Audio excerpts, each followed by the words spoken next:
Hello and welcome to another of my YouTube videos about my Kia eNiro 2020. And today I thought we'd talk about the Sat Nav, and we've got the navigation map which we get by just pressing map. If we press navigation we get a load of menus.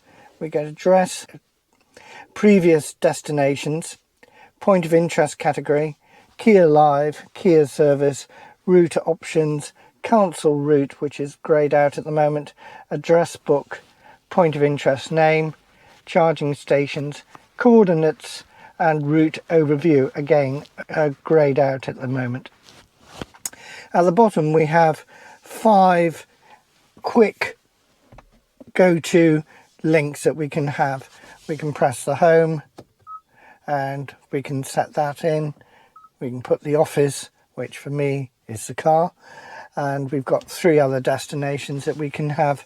So if you're going to regularly travel to particular spots, you've got them easily set in your sat nav. We'll go back. We've got the home button which takes us back to the normal screen.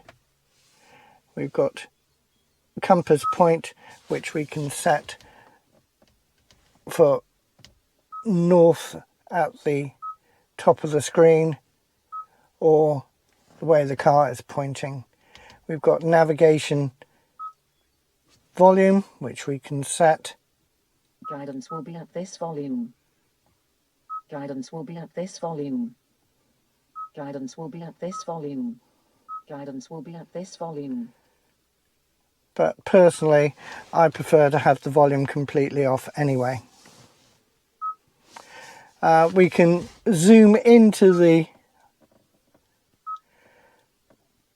screen and we can zoom out. We've got auto 200 yards set there.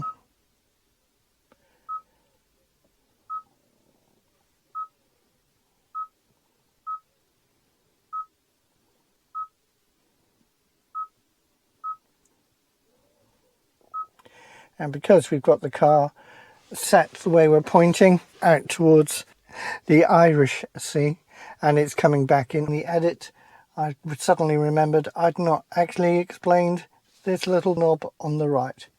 If you twist it you get closer, and if you twist it the other way you get a wider field of view.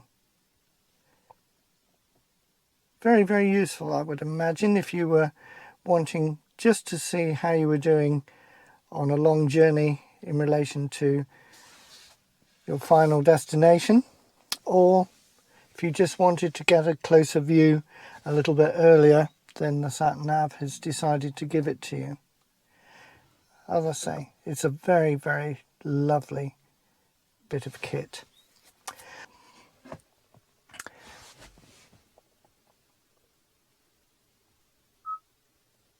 We've got a menu of our last destination. We've got route map view. We can have 3D buildings or traffic display, nearby points of interest. We can add a place to our address book if we want to. And we can set our navigation settings. We can go for units, which we've got in miles. If you're abroad you can set for kilometers. Display previous destinations, save previous destinations, show previous destinations at start, satellite status, and you can see we've got quite a few satellites linked in, so we should be okay. And country information, which gives us the basic motoring laws. We've got a 70 mile an hour on a motorway, we've got a 60 mile an hour national road, and normally 30 miles an hour in a town. If we're doing international calls we've got +44, and we've got the traffic information set. This could be quite useful if you were driving abroad all the time and you were unsure what the normal speed limits were.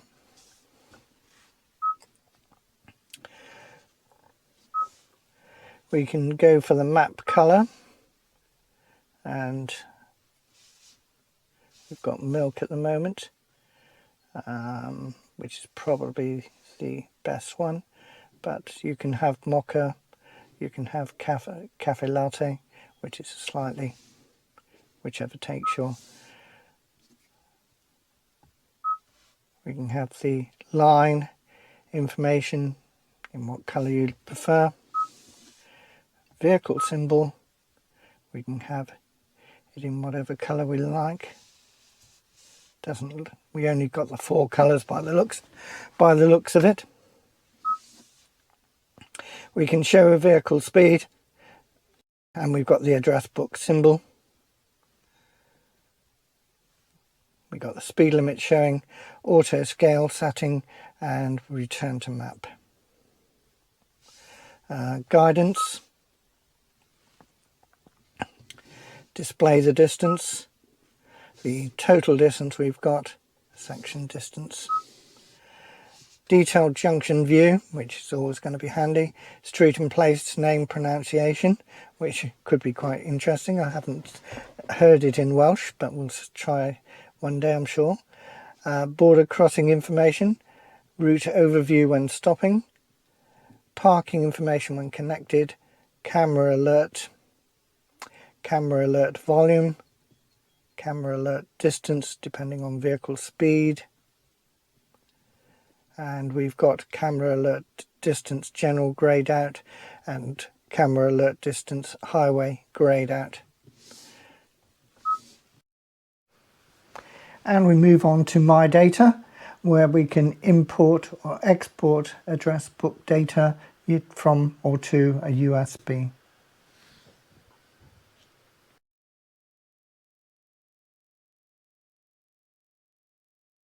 And default, which is sets back to the default.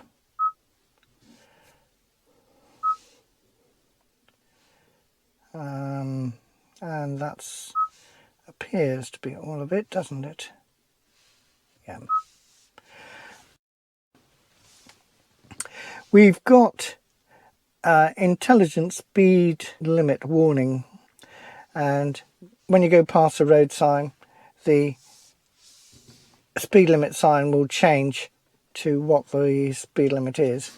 It will change there, and it also changes on the little display on the dashboard as well, which I might actually get round to showing you.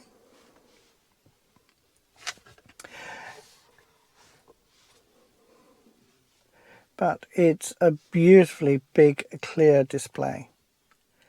As I say, I don't listen to the volume, but you heard the volume was quite adjustable and quite a pleasant voice if you want that. I thought you might like to see a little bit of the Sat Nav in action, so to speak.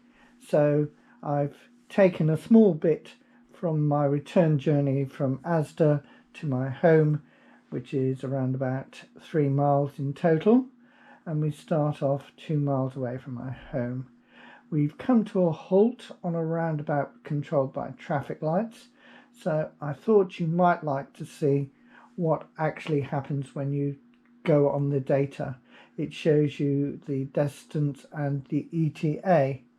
If you click on the traffic information, obviously if there was traffic information, it would be shown at that point.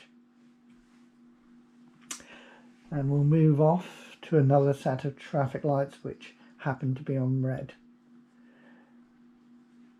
So we'll have a look at the charging point information along the route. You've got along the route, near to your current position and near to your destination, and of course your favourite station, charging station. So you can muster all that information as you're trundling along. There's a few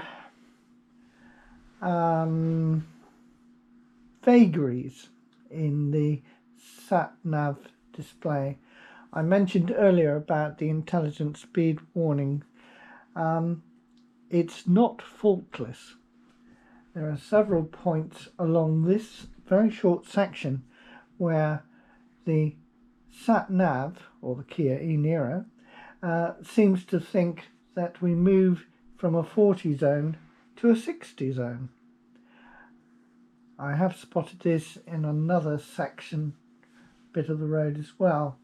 So obviously there's old information in the Sat Nav, and it's not taking all the information from the camera just behind the interior mirror, which if you read the blurb you would believe that it's taking in that information as well.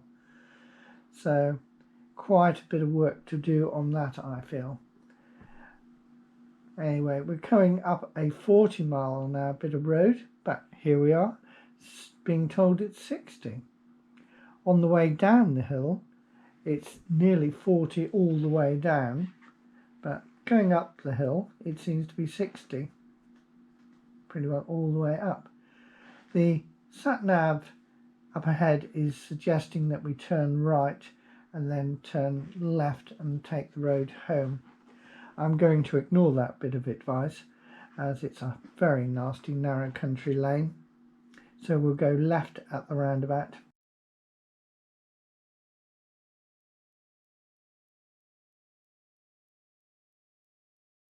I hope you've enjoyed today's video, and I'd like you to like, comment and subscribe. They're all free. Many thanks.